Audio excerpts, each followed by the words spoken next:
Mike got a chance to get inside a two-wheel drive puller to show us exactly what it looks like.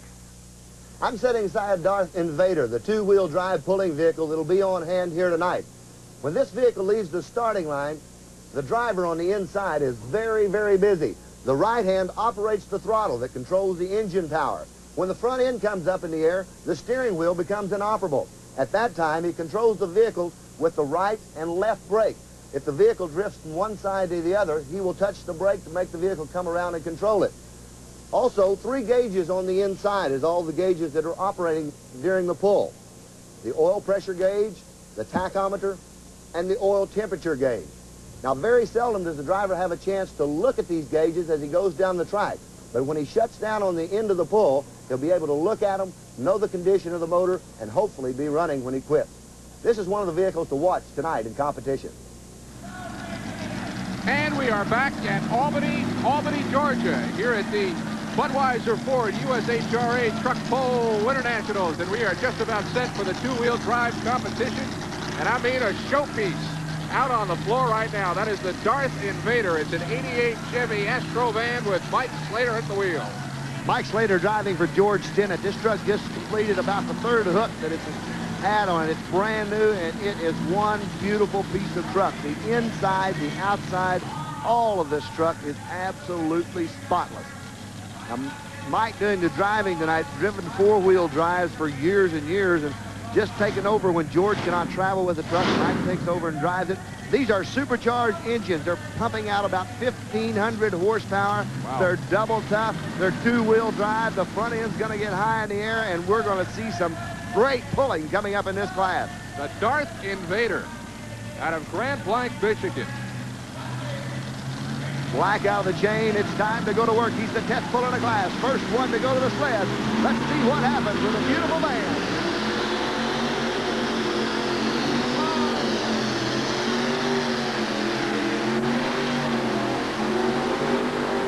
Up in the air and out of sight. Next stop, Atlanta. Beautiful job. Notice the light comes on when he puts the truck in reverse. Just another one of the many safety factors in this pulling sport. There's a good shot of Mike as he's got the big motor setting out in the tunnel. A beautiful job for the Darth Invader. And for those of you that can appreciate great body work, what a beautiful, beautiful truck. Let's take a look at it again. Mike wastes no time. Watch those rear tires come to life and the motor just breathing wide open. The throttle wide open, front end comes up. He's right down the center of the track. Doesn't have to top the brakes any time at all. It settles down, an absolute picture-perfect pull for Darth Invader. Looks like he's gone full pull for the night. And I'll tell you what, great camera work, too, as that throttle came open. You knew he had everything moving. Everything. Look at that. 130 feet, full pull. It's out the gate. We're set up for a pull-off. We are right smack dab in the middle of the two-wheel drive competition, and the next guy out of the chute, again, just a showpiece. This is the Rice Burner. This is Bill Romesburg out of Alverton, PA, and as you can see, he's driving an 87 Toyota with a 526 under the hood. Not Toyota under the hood. Blown Chevrolet setting in this beautiful Rice Burner truck. Needs to take it out the gate. Here's a man that can. This truck came out of the shop and ran well. Started out running the truck with a Chrysler Hemi in it. Now converts over and runs the Chevrolet. Bill, very fine competitor, finished in the top 5 on the Circuit of Champions for 1987. He'd like to win it this year. Got an 87 Toyota cab and a Chevy engine, kind of like Hands Across the Sea, huh? It truly is. Now, he was really running good, has been running extremely well. Let's see if he can take it out. He has to do that. The big blower sitting there pumping air into the engine. This is an alcohol-injected motor. 12 to 1,500 horsepower, has the green flag, watches the tack come up, waits for the motor to hook.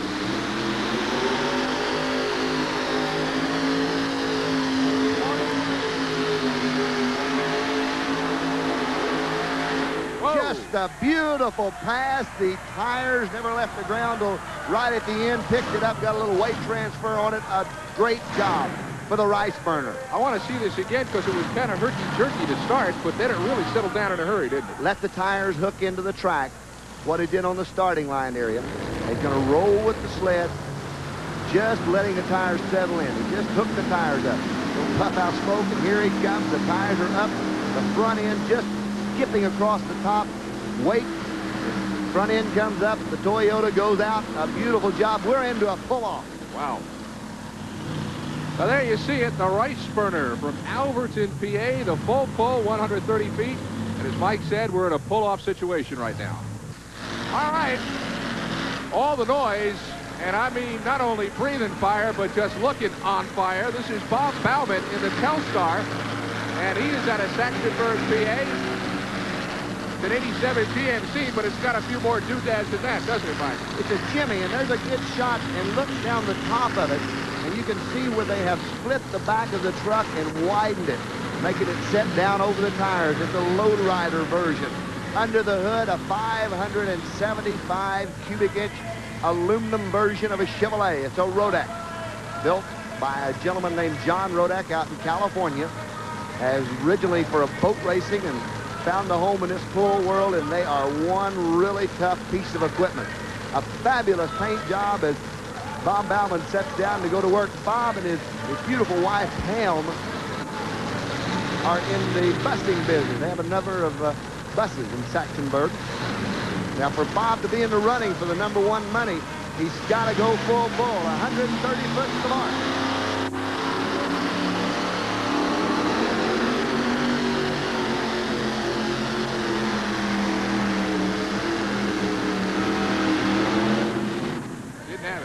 Just very close to the end, and you know, Bob had all the combinations that time around for a full pull. When he rolled with the sled, he lit the motor, and the motor just immediately came to life. Had a great sound to it, but on the end of the track, he's going to end up on the short end of it. Make it all the way out. I think when we see on the replay, he kind of like just dropped it in about the 60-foot mark. Let's take a look at this again. Bob comes with the sled, but he doesn't jump in the motor like the other two guys have done right off the starting line. Right here is when he lights the tires up. The front end comes up. Bob very well may have waited just a little bit too long. He's drifting hard to that left-hand line, and that could have also hurt him. And he may have touched the brakes to pull it around. What kind of pressure does it put on him, knowing that he has to go full pull? Is that more than just saying, I've got to go so far? Oh, you've always got it on your mind, and when you're wanting to get in that pull-off, you've come a long ways. You've really, you know, the pressure gets pretty good on these guys. And we wait the measurement, and there you saw it. Took it all the way down to the Coliseum floor. Cut through all of the dirt. Had the tire speed. And here it is, 126.5 for Bob Bauman. Not the full pull that he needed to get into the pull-off, but the Telstar tonight turns in a 126.5.